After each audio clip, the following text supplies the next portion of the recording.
ખાઓ પીઓ ને આરોટ્યા કરો, પીઝા ખાઓ, મંચુરી ખાઓ, દાબેલી ખાઓ, પકોડી ખાઓ અને પછી આરોટ્યા કરો, જીવન પૂરું થઈ જાય વાલા.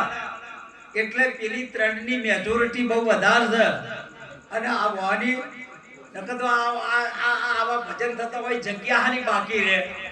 પણ વખાણો વસ્તાર તો હોવો જોઈએ કે જો આ બધો વસ્તાર હોય ને કે ભાઈ જગ્યા રે કે ભાઈ આવું ભજન થતું હોય જ્યાં હરિગુણ.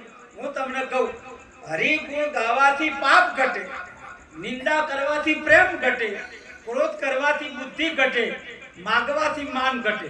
સાચું કે ખોટું? તો હરિગુણ ગાવાથી જ પાપ ઘટે, બાકી બીજો કોઈ રસ્તો છે જ નહીં. તો આમાં તમને ક્યાં નુકસાન પડે એમ છે કહો? આમાં કોઈ નુકસાન પડે તો છતાં પણ જીવ કેમ નહીં કદાચ સંતો ખેંચે સતલોક તરફ ને જીવ જાય જમલોક તરફ. સંતો આપણા મથે છે.